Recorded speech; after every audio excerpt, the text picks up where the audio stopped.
الحمد لله رب العالمين والصلاة والسلام على سيدنا ونبينا محمد وعلى آله وأصحابه أجمعين. سبحانك لا علم لنا إلا ما علمتنا إنك أنت العليم الحكيم. رب اشرح لي صدري ويسر لي أمري واحلل عقدة من لساني يفقه قولي وقل رب زدني علما. اللهم علمنا ما ينفعنا وانفعنا بما علمتنا وزدنا علما. اللهم لا سهل إلا ما جعلته سهلا وأنت تجعل الحزن إذا شئت سهلا. أعوذ بالله من الشيطان الرجيم. بسم الله الرحمن الرحيم. إنا أعطيناك الكوثر فصل لربك وانحر إن شانئك هو الأبتر. جیسا کہ پہلے بتایا گیا کہ سورہ کوثر قرآن کریم کی سب سے چھوٹی سورت ہے. اس کی آیتیں 3 ہیں اور الفاظ 10. پورے قرآن کریم میں اس سے چھوٹی سورت کوئی نہیں ہے. سورہ کوثر نازل ہونے کا اصل غرض کیا ہے؟ آپ صلی اللہ علیہ وسلم کو تسلی دینا، آپ کے غم کو ہلکا کرنا، اس لیے کہ آپ کی اولاد نرینہ اولاد یعنی بیٹے زندہ نہیں رہتے تھے. تو حضرت قاسم یا حضرت عبداللہ یا حضرت ابراہیم ایک روایت کے مطابق جب ان کا انتقال ہوا تو آپ کے دشمنوں نے یوں کہا کہ نعوذ باللہ آپ صلی اللہ علیہ وسلم ابتر ہیں، یعنی آپ کی نسل، آپ کی ذریت، آپ کی اولاد آپ کے بعد باقی نہیں رہے گی اور آپ کا تذکرہ کرنے والا، آپ کا نام لینے والا، آپ کی یاد باقی رکھنے والا کوئی نہیں رہے گا، نعوذ باللہ. تو اس بات پر رد کرتے ہوئے اور آپ صلی اللہ علیہ وسلم کو تسلی دیتے ہوئے اللہ تعالیٰ نے یہ سورت نازل کی. اور یہ بھی بتایا گیا کہ تسلی دینے کے 4 طریقے اس سورت میں اللہ تعالیٰ نے بیان فرمائے. پہلا طریقہ یہ ہے کہ بھئی اللہ تعالیٰ نے جو نعمتیں ہم کو عطا کی ہیں، نعمتوں سے ہم کو نوازا ہے، ان کو یاد کریں. بھئی ایک مصیبت واقع ہوئی، اس کے مقابلے میں ہزاروں نعمتیں اللہ تعالیٰ کے ہمارے پاس باقی ہیں. حضرت عروہ ابن الزبیر رضی اللہ تعالیٰ عنہ جو حضرت عبداللہ ابن الزبیر رضی اللہ تعالیٰ عنہ کے بھائی ہیں، ایک مرتبہ وہ ملک شام خلیفہ وقت کی زیارت کے لیے گئے. پہلے سے دوستی تھی دونوں کے بیچ. جب خلافت عبد الملک ابن مروان کو ملی تو یہ ان کی زیارت کے لیے گئے. اتفاقاً ان کا بیٹا جو تھا حضرت عروہ بن الزبیر کا ایک بیٹا، وہ شاہی گھوڑوں کی اس کو شوق تھا گھوڑوں کا، تو وہ دیکھنے گیا تھا بیلے میں. تو ایک گھوڑے نے لات ماری تو وہیں اس کا انتقال ہو گیا. اور حضرت عروہ ابن الزبیر رضی اللہ تعالیٰ عنہ کے پیر میں کوئی بیماری ایسی لگ گئی جس کی وجہ سے پیر کاٹنے کی نوبت آ گئی. تو ان کو کہا گیا کہ بھائی آپ کے پیر کاٹنے کی ضرورت ہوگی، تو کیا طریقہ ہوگا؟ انہوں نے کہا کہ میں نماز میں جب ہوں نا اس وقت کاٹ ڈالنا. ایسا ہی ہوا، جب وہ نماز میں گئے اس وقت انہوں نے پیر کاٹا، ان کو شعور بھی نہیں ہوا. لیکن پھر جب خون بہت نکلا اس کی وجہ سے وہ بے ہوش ہو گئے، خون بہت نکلا. اس وقت ایک اعرابی، ایک دیہاتی نے ان کو بہت عجیب تسلی دی. اس نے آ کر یوں کہا کہ حضرت اللہ تعالیٰ نے آپ کو بہت سارے بیٹے دیے، اس میں سے ایک لے لیا، اور اللہ تعالیٰ نے آپ کو بہت سارے اعضاء دیے، اس میں سے ایک لے لیا.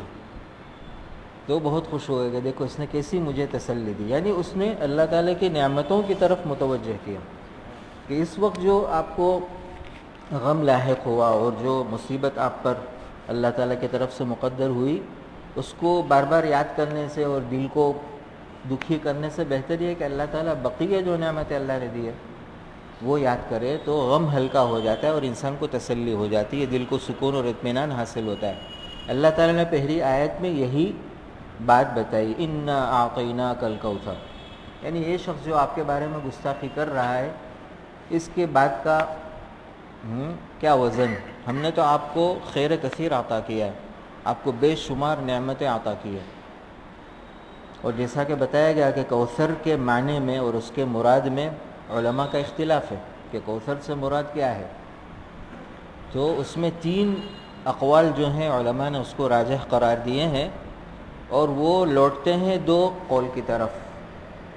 پہلا قول تو یہ ہے کہ نہر کوثر مراد ہے، یہ اللہ تعالیٰ نے آپ صلی اللہ علیہ وسلم کو جنت میں ایک نہر عطا کی ہے، جس کے بارے میں آپ صلی اللہ علیہ وسلم نے فرمایا کہ اس کا پانی دودھ سے زیادہ سفید ہوگا، اور شہد سے زیادہ میٹھا ہوگا، اور مشک سے زیادہ خوشبودار ہوگا، اور اس کی زمین جس کے اوپر وہ پانی بہے گا یا وہ نہر جو بہتی ہے وہ ہیرے اور جواہرات اور قیمتی پتھروں کی ہوگی، وہ زمین بچھے ہوئے، اور اس کے کناروں پر موتی کے خیمے ہوں گے، اور اس کے اندر جو پرندے پانی پینے آئیں گے ان کی گردنیں اونٹ کی گردن کی طرح موٹی ہوگی، اتنے بڑے بڑے پرندے، اور اس کے اندر جو برتن ہوں گے پینے کے لیے، کوزے یا گلاس یا جو بھی کہو، تو وہ آسمان کے ستاروں کے برابر ہوں گے، اتنے سارے۔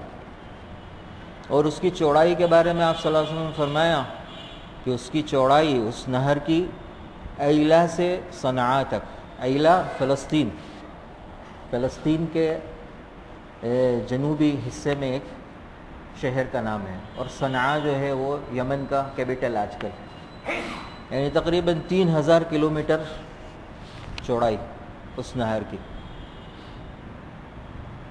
تو یہ بہت بڑا ایک اللہ کا عطیہ ہے جو اللہ تعالیٰ نے آپ صلی اللہ علیہ وسلم کو عطا کیا جنت میں۔ آپ نے اس سورت کے نازل ہونے کے بعد صحابہ کرام سے دریافت کیا کہ کوثر سے مراد یہ نہر کوثر ہے جو اللہ تعالیٰ نے مجھے عطا کی، اور بعض علماء فرماتے ہیں کہ اس سے مراد حوض کوثر، لیکن علماء فرماتے ہیں کہ حوض کوثر ایک حوض ہوگا جس کے اندر 2 پرنالے آسمان کی طرف سے رکھے ہوئے ہوں گے، اور کوثر کا پانی اس حوض میں آئے گا۔ تو یہ قول بھی اسی نہر کوثر کی طرف، اس لیے کہ حوض میں جو پانی ہوگا قیامت کے دن پلصراط سے پہلے، پلصراط پر جانے سے پہلے حوض کوثر سے امتی پانی پئیں گے، اور آپ صلی اللہ علیہ وسلم فرمایا کہ ایک گلاس جو پی لے گا اس کو ہمیشہ کے لیے کبھی پھر پیاس نہیں لگے گی۔ یہ بہت بڑا اللہ تعالیٰ کا انعام، تو اس کا تذکرہ اللہ تعالیٰ نے فرمایا تاکہ انسان کا غم ہلکا ہو۔ اور حضرت ابن عباس رضی اللہ تعالیٰ عنہ فرماتے ہیں کہ کوثر سے مراد ہر قسم کے خیر جس کو اللہ تعالیٰ نے آپ صلی اللہ علیہ وسلم کو عطا کی، اور اسی قول کو اکثر مفسرین راجح قرار دیتے ہیں، اور بقیہ جو اقوال ہیں کہتے ہیں اس میں داخل ہیں۔ اور علماء فرماتے ہیں کہ قرآن کریم کے الفاظ میں جتنا عام معنی لینا مناسب ہے وہ زیادہ بہتر ہے، جتنا عام ایک مراد لے سکو وہ زیادہ بہتر ہے، تاکہ قرآن کے معانی میں وسعت پیدا ہو۔ ایک قول لے لینا جس سے تنگی پیدا ہو، دوسرے اقوال اس میں داخل نہ ہو سکے، یہ زیادہ مناسب نہیں ہے۔ اسی لیے حضرت ابن عباس رضی اللہ تعالیٰ عنہ کا جو قول ہے، اور حضرت ابن عباس سے یہ بھی ان کے شاگرد نے سوال کیا کہ دوسرے حضرات تو یوں فرماتے ہیں کہ اس سے مراد نہر کوثر ہے، تو انہوں نے کہا کہ هو مثل ذکرہ النبی، کہ ایک مثال اور ایک نمونہ آپ صلی اللہ علیہ وسلم نے ذکر کیا کہ مجھے جو خیر عطا کی گئی اس کی ایک مثال نہر کوثر۔ تو پہلی آیت کی تفسیر تو ہو چکی، دوسری آیت میں اللہ تعالیٰ فرماتے ہیں فَصَلِّ لِرَبِّكَ وَانْحَرْ اِنَّا أَعْطَيْنَاكَ الْكَوْثَرَ، یقیناً ہم نے آپ کو عطا کیا کوثر، فَصَلِّ لِرَبِّكَ وَانْحَرْ، سو لہذا اس لیے آپ اپنے رب کی نماز پڑھیے اور قربانی کیجیے، وانحر کے معنی قربانی کیجیے۔ یہاں پر آیت شروع ہو رہی ہے فا سے، فصلی، فا۔ علماء فرماتے ہیں کہ فا 3 معانی کے لیے آتا ہے۔ ایک معنی ہے تعقیب، تعقیب کے معنی ہے کسی کام کا اپنے سے پہلے والے کام کے بعد فوراً ہونا، جیسے مثلا عربی میں بولتے ہیں جاء زید فعمر، کہ زید آیا اور اس کے فوراً بعد عمر بھی آیا، دیر نہیں ہوئی عمر کے آنے میں۔ عمر کے آنے کے زید کے آنے کے بعد عمر فوراً آیا. یہ معنی کہاں سے ہم نے لیا؟ فا جو اس نے بولا جاء زید فعمر، فا کے معنی فوراً آیا، اس کے بعد فوراً، دیر نہیں ہوئی، اس کو بولتے ہیں تعقیب. یہ معنی یہاں پر اگر لیں گے تو مراد یہ ہے کہ اللہ تعالیٰ نے جو نعمت عطا کی تو آپ اللہ تعالیٰ کا شکر ادا کرنے میں جلدی کیجیے، خاص کر نماز کا جیسے وقت ہو فوراً اس کی طرف متوجہ ہوئیے، دیر نہ کیجیے. فصلی، فوراً نماز پڑھیے.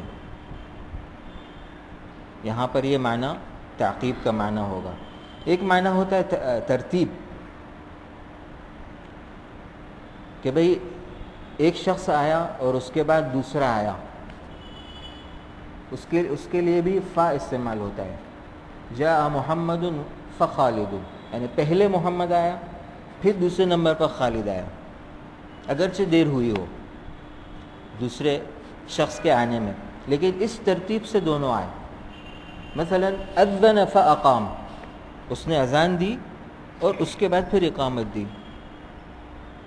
ہاں، طواف فسعى، طواف کیا پھر سعی کی، تو یہاں پر پھر کا معنی ہوگا ترتیب کے لیے، مگر یہ معنی یہاں پر مراد نہیں ہے، ترتیب کا کوئی معنی یہاں پر بیٹھتا نہیں ہے. تیسرا معنی ہے تعلیل. تعلیل کے معنی سبب بتانے کے لیے، وجہ بتانا.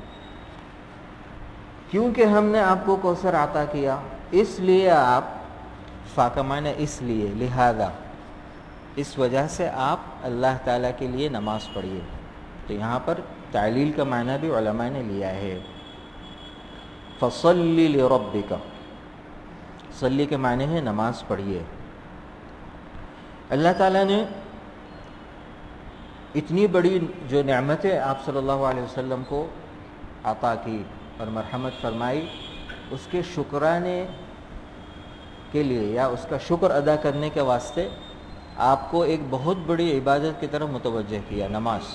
علماء فرماتے ہیں کہ اگر نماز سے بڑھ کر کوئی عبادت ہوتی شکر ادا کرنے کے لیے تو اس کا تذکرہ ہوتا کہ بھئی کوئی وظیفہ پڑھ لو، کوئی تسبیحات پڑھ لو. فصلی، تو نماز سے بڑھ کر کوئی شکر ادا کرنے کی کوئی عبادت نہیں ہے. یعنی جو نماز کی پابندی کرتا ہے گویا کہ اللہ کی نعمتوں کا شکر ادا کر رہا ہے، اللہ کے حق ادا کر رہا ہے نعمتوں کا.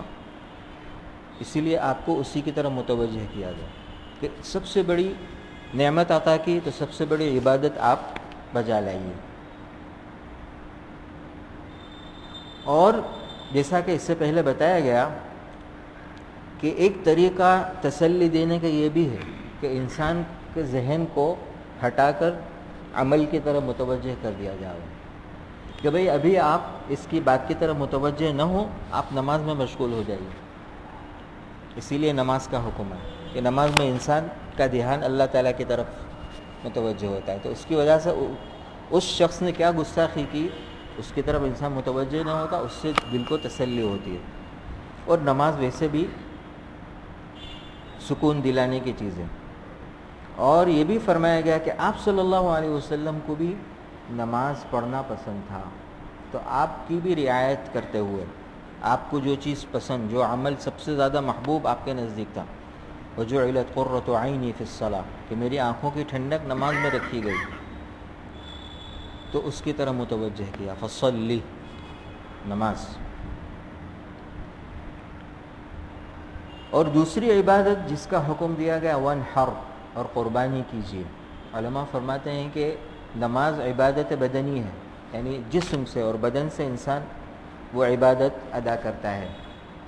اور وانحر، قربانی کرنا، وہ اپنے مال کی عبادت ہوئی، مالی عبادت. ویسے عموماً قرآن کریم میں نماز کے حکم کے بعد زکوٰۃ کا حکم آتا ہے. اقیموا الصلاۃ وآتوا الزکاۃ، اقیموا الصلاۃ وآتوا الزکاۃ. لیکن یہاں پر وانحر یہی بتانے کے لیے کہ یہاں پر مقصد ہے شکر ادا کرنا. تو شکر ادا کرنے کے لیے ایک تو نماز میں متوجہ ہوا جس سے حقوق اللہ ادا ہوں گے، اور وانحر میں حقوق العباد. اور نحر خصوصی طور پر اس لیے ذکر کہ علماء فرماتے ہیں کہ نحر جو ہے یعنی ذبح کرنا، یہ اونٹ کے ساتھ خاص ہے. یعنی اونٹ کے ذبح کرنے کو عربی میں نحر بولتے ہیں، اور نحر کے معنی نحر میں نہر کی جگہ پر ذبح کرنا جانور کو۔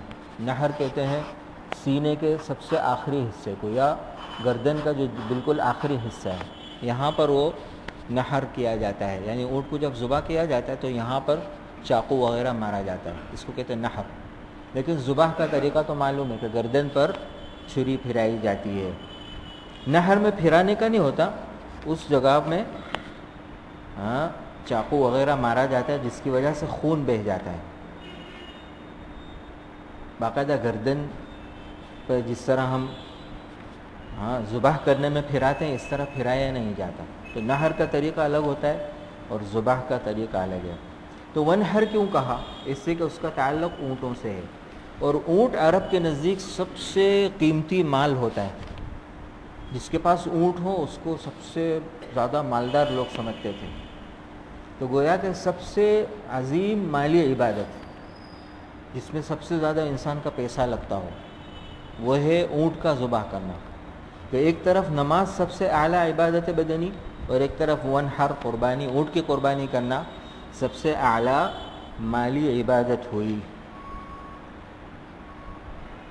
اور بعض علماء فرماتے ہیں کہ اصل مراد تو قربانی کرنا ہے کسی بھی جانور کی ہو، لیکن ونحر اس لیے بولا، وذبح بھی بول سکتے تھے، اذبح یعنی ذبح کیجئے، لیکن اس کی جگہ پر قرآن کریم نے ونحر بولا اس لیے تاکہ آیات کے اخیر میں جو سجع ہے وہ باقی رہے، اس لیے کہ آیت را پر پوری ہوتی، کوثر انحر ابتر۔ تو یہ بھی فصاحت اور بلاغت کا ایک حصہ ہے کہ بھئی جملے کا آخری جو حصہ ہے وہ ایک جیسا ہو، اس کو سجع بولتے ہیں عربی میں۔ تو سجع باقی رکھنے کے لیے اللہ تعالیٰ نے بعض علماء کے قول کے مطابق ونحر کہا، لیکن اس سے مراد عموماً قربانی کرنا، عموماً قربانی کرنا، اور مقصد یہ ہے قربانی کر کر یعنی لوگوں کو کھلانا، لوگوں کے ساتھ احسان کا معاملہ کرنا۔ یہ تیسرا طریقہ ہے انسان کو تسلی دینے کا کہ بھئی اگر کوئی شخص تمہارے بارے میں برا بھلا کہہ رہا ہے، گستاخی کر رہا ہے، تو تم لوگوں کے ساتھ احسان کا معاملہ کرتے رہو، تم لوگوں کے ساتھ احسان کا معاملہ کرو، ان کی خدمت کرو، ان کو کھلاؤ پلاؤ، تو اس کی وجہ سے وہ گستاخ جو ہے اس کی بات لوگوں میں چلے گی نہیں، اور اس کی تذلیل ہوگی اور اس کی رسوائی ہوگی، اور تمہاری عزت لوگوں میں بڑھے گی خدمت کرنے کی وجہ سے، اس سے بھی دل کو تسلی ہوگی، اس کے قول کا اثر جو ہے وہ لوگوں پر پڑے گا نہیں کہ بھئی یہ تو بہت اچھا آدمی ہے، اور یہ آدمی اس کے بارے میں یوں کہتا ہے، سمجھ میں نہیں آتی بات، یہ تو اکرام کر رہا ہے، اعزاز کر رہا ہے، کھلا رہا ہے، پلا رہا ہے، قربانی کر رہا ہے، تو اس کے بات کا اثر ختم ہو جائے گا، اس سے تسلی انسان کو ہوگی۔ تو یہ ہے ونحر۔ بیچ میں اللہ تعالیٰ نے فرمایا فصلی لربک، فصلی لربک، اللہ تعالیٰ متوجہ ہے آپ صلی اللہ علیہ وسلم کی طرف پر تینوں آیتوں میں، اس لیے تینوں آیت میں کاف ہے، انا اعطیناک، میں نے آپ کو عطا کیا، فصلی لربک، آپ کے رب کے لیے نماز پڑھیے، متوجہ ہے اللہ تعالیٰ، اور تیسرے میں ان شانئک، آپ کو ناراض کرنے والا۔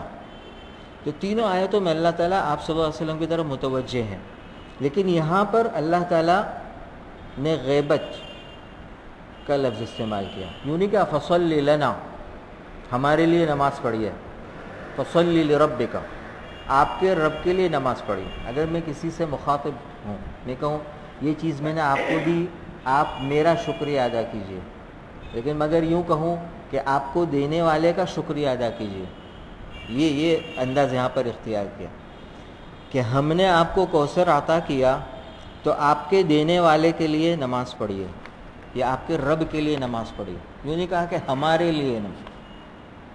کہتے ہیں اس میں اللہ تعالیٰ نے اپنی کبریائی اور عظمت بتائی، غائب ہو جانا، مخاطب ہوتے ہوئے غائب ہو جانا، تو کبریائی اور عظمت بتانے کے لیے۔ اور بعض علماء فرماتے ہیں کہ یہ بات بتانے کے لیے کہ نماز تو اللہ کا حق ہے، اگر یوں فرماتے فصلی لنا تو مراد ہوتا دینے والے کے لیے نماز پڑھیے، یعنی عطا ہوئی، اللہ نے کچھ دیا تو نماز پڑھو۔ اللہ تعالیٰ فرماتے ہیں فصلی لربک، نماز تو تیرے رب کا حق ہے، معطی کا حق نہیں، دینے والے کا حق صرف نہیں ہے۔ تو لربک کہہ کر اس معنی کی طرف متوجہ کیا کہ حق خالص اللہ تعالیٰ کا ہے، اللہ تعالیٰ کچھ نہ دے تب بھی اس کا حق ہے کہ آپ نماز پڑھو، یوں مراد ہے فصلی لربک۔ لیکن پھر سوچا کہ حضور کریم صلی اللہ علیہ وسلم بہت غمگین ہو جائیں گے تو کاف بڑھا دیا فصلی لربک، تاکہ توجہ باقی رہے، آپ کے رب کی، آپ کے باقی رکھا توجہ، فصلی لربک۔ اور لام فرماتے ہیں اخلاص کی طرف متوجہ کرنے کے لیے کہ نماز کو خالص کیجئے اپنے رب کے لیے، لربک، کسی دوسرے کے لیے نہیں، عبادت ہونی چاہیے لربک، لام کے معنی خالص اس کے لیے۔ اسی لیے علماء فرماتے ہیں وانحر لہو، مگر لہو قرآن میں مذکور نہیں ہے سجع باقی رکھنے کے لیے، وہاں بھی لام ہے۔ اور بعض علماء فرماتے ہیں کہ اس سے عرب کے یہاں جو غلط رسم و رواج چل رہا تھا کہ وہ نمازیں پڑھتے تھے غیر اللہ کے لیے، بتوں کے سامنے سجدہ کرتے تھے، ان سے اپنی حاجتیں مانگتے تھے، ان کی تعظیم کرتے تھے اور انہیں کے لیے ذبح بھی کرتے تھے۔ یہ بڑے دو عمل کرتے تھے، ایک تو عبادت پوجا اور دوسرے اس کے لیے قربانی کرنا۔ تو ان کے اس غلط عمل سے روکنے کے لیے اور اس کی قباحت بتانے کے لیے اور مذمت کرنے کے لیے آپ صلی اللہ علیہ وسلم کے لیے خاص یہ حکم ہے لربک، ان کے جیسا مت کرنا، نماز اللہ کے لیے، قربانی صرف اللہ کے لیے۔ اور بعض علماء نے فرمایا کہ آپ صلی اللہ علیہ وسلم کی گستاخی کرنے والے کے دین اور مذہب کی طرف اشارہ ہے کہ وہ تو عبادت غیر اللہ کی کرتا ہے اور وہ قربانی غیر اللہ کے لیے کرتا ہے، آپ ایسے نہیں ہیں، آپ اللہ کے لیے عبادت کریں، نماز اس کے لیے پڑھیں اور قربانی بھی اپنے رب کے لیے کریں۔ فصلی لربک وانحر، تو فصلی میں حقوق اللہ اور وانحر میں حقوق العباد کی طرف متوجہ کیا کہ یہ دین کامل ہے۔ ایک چیز میں اتنا انسان مشغول ہو کر دوسری سے غافل ہو جائے، پورا دن مسجد میں ہی اور دوسرے حقوق میں کوتاہی ہو رہی، یہ مناسب نہیں ہے۔ یا پوری دنیا میں مشغول ہو جائے اور مسجد کے لیے ٹائم ہی نہیں نکلے، یہ بھی مناسب نہیں۔ دونوں چیزیں ہونی چاہیے، فصلی لربک وانحر، حقوق اللہ حقوق العباد۔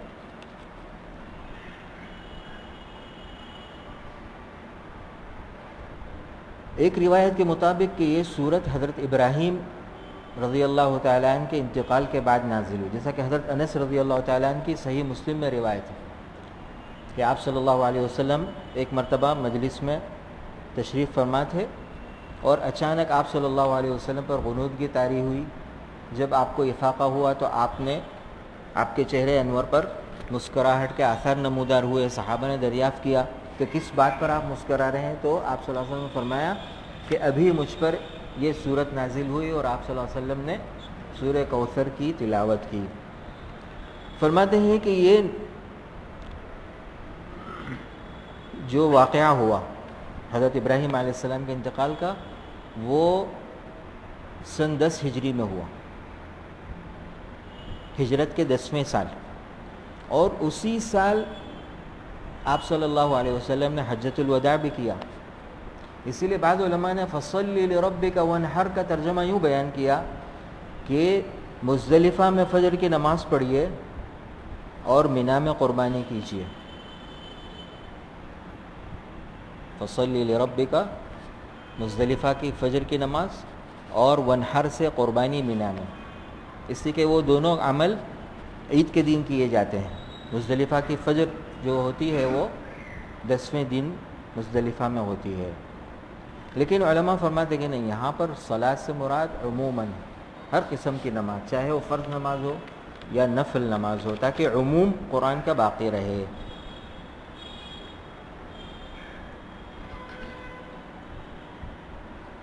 ان شانئک هو الابتر.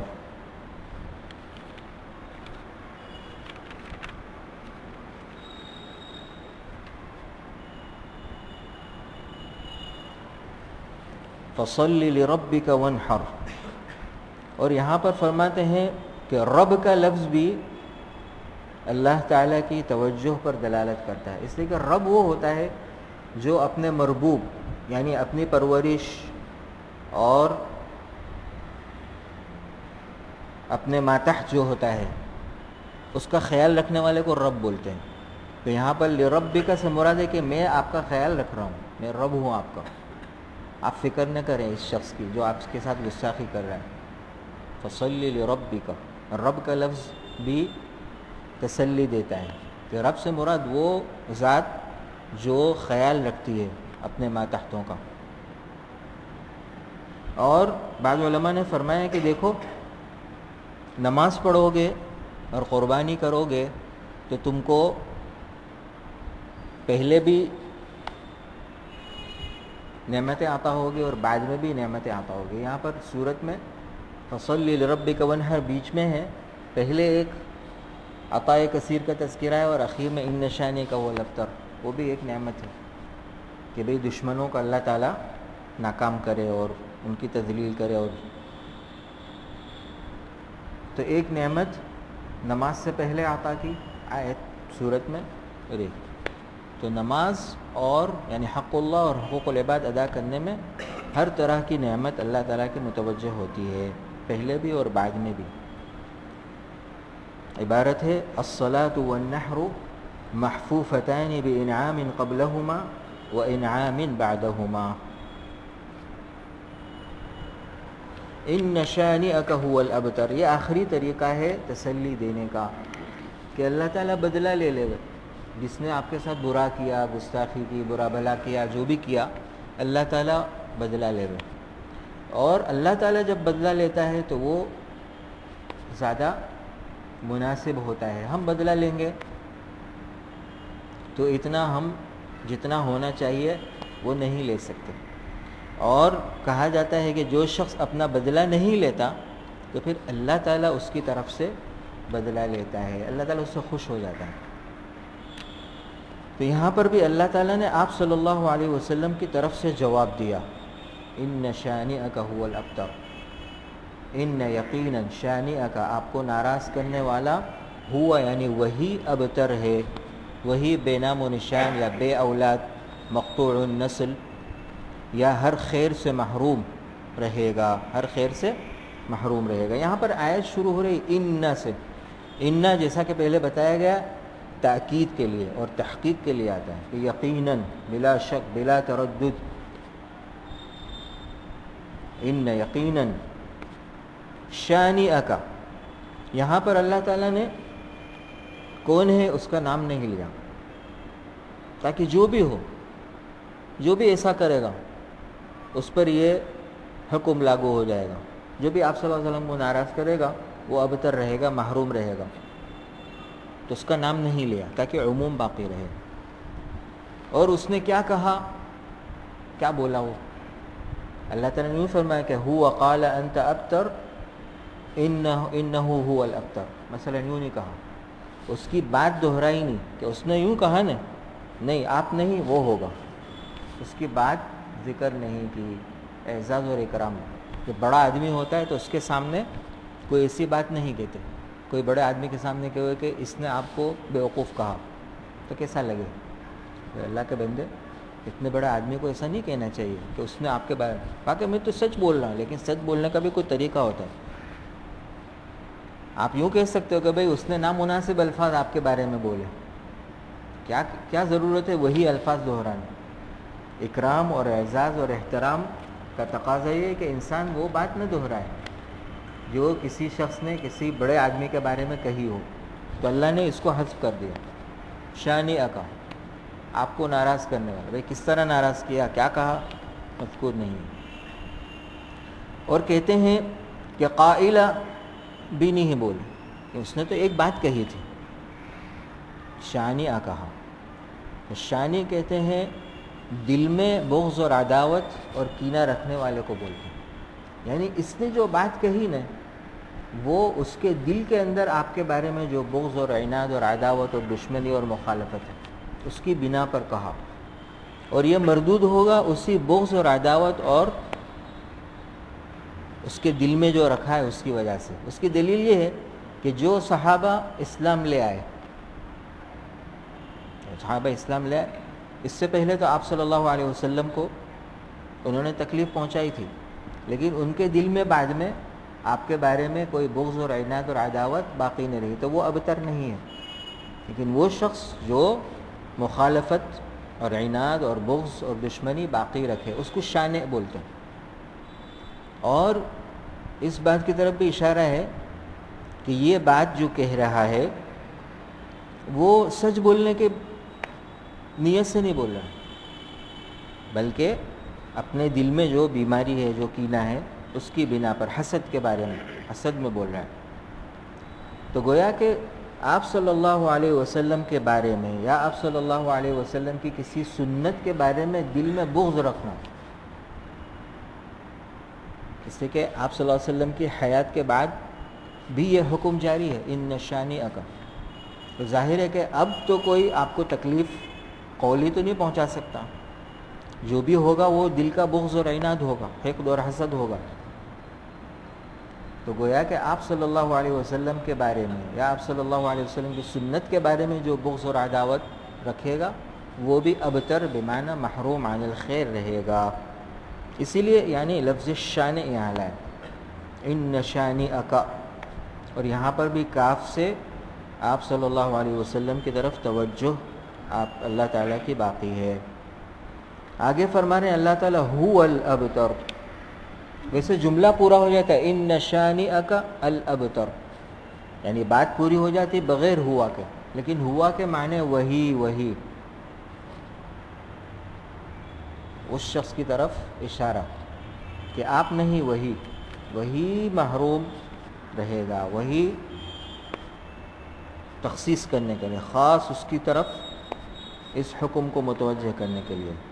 بتر ان شانئک ہوا، وہی ابتر ہے، یعنی آپ نہیں، وہ ان شانئک هو الابتر، اس کو ضمیر فصل عربی میں بولتے ہیں، ان شانئک هو الابتر، یہ بات کو مضبوط کرنے کے لیے آتا ہے ضمیر فصل، وہی ابتر ہے۔ بات تو یوں بھی کہہ سکتے تھے کہ آپ کو ناراض کرنے والا ابتر ہے، لیکن بیچ میں وہی بڑھا دیا، آپ کو ناراض کرنے والا وہی ابتر ہے۔ آخری جو لفظ ہے قرآن کریم میں یا اس صورت میں وہ ہے لفظ ابتر۔ علماء فرماتے ہیں کہ ابتر جو ہے اصل میں بتر کے معنی ہے کاٹنا، کسی چیز کو کاٹ دینا، اور پھر وہ لفظ عرب ہمیشہ دم کے کٹنے کے ساتھ مخصوص کرتے ہیں۔ کسی جانور کی دم کٹی ہوئی ہو تو اس کو ابتر بولتے ہیں، حالانکہ بتر کے معنی کاٹنا، لیکن عرب اپنے استعمال میں، اپنی زبان میں بتر کا لفظ ہمیشہ دم کٹے ہوئے جانور کے لیے بولتے ہیں۔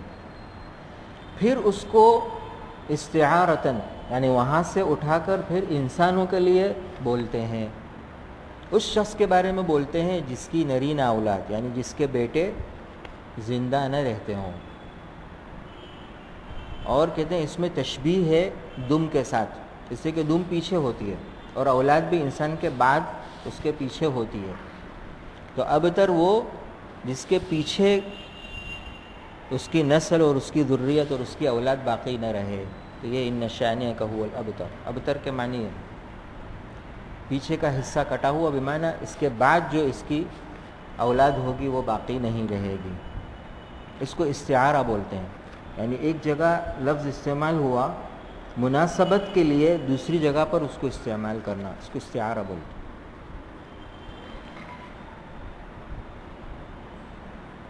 اور الابتر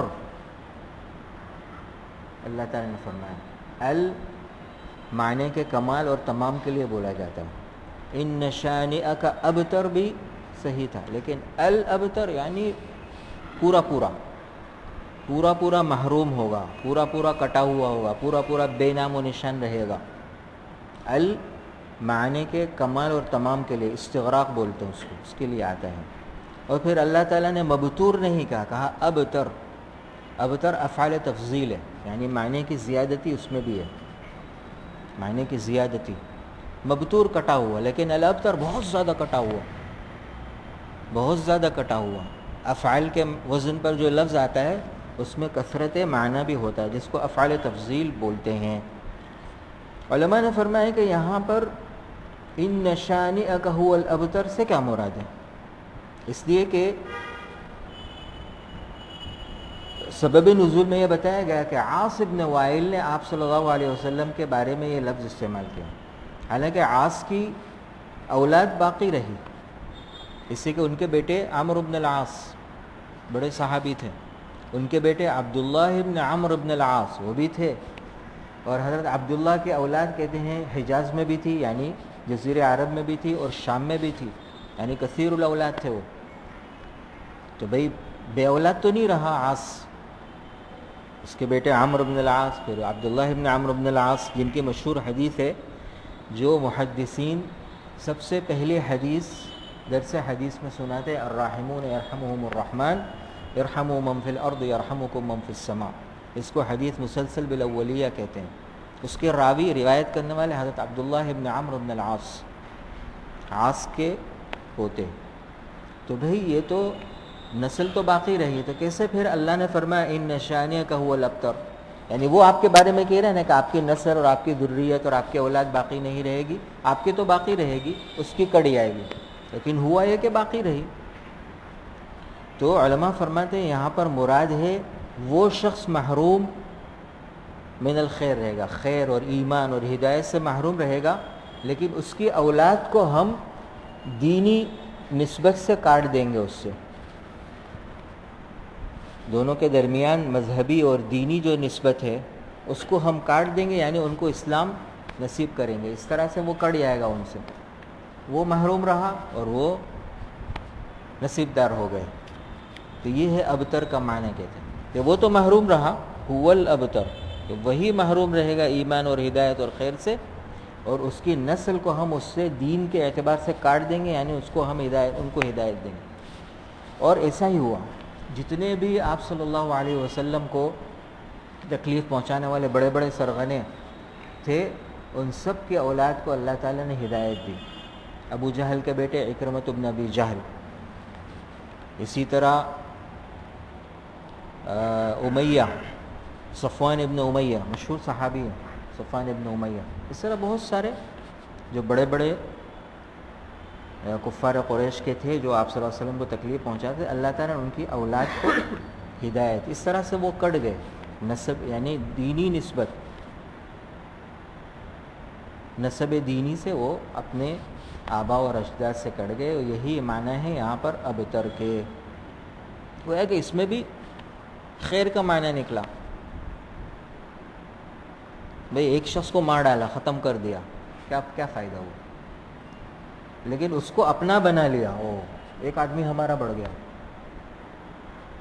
یہ آپ صلی اللہ علیہ وسلم کا بھی یہی ہمیشہ یعنی آپ کی تمنا رہتی تھی، جیسا کہ طائف کے واقعے میں ہے کہ فرشتے آئے کہ ہم دونوں پہاڑوں کو ملا دیں اور ان کو بیچ میں پیس دیں، آپ نے کہا کہ نہیں، میں یہ نہیں چاہتا، میں تو یہ چاہتا ہوں کہ اللہ تعالیٰ ان کی نسلوں میں مومن اولاد پیدا کرے، ان کو ایمان عطا کرے۔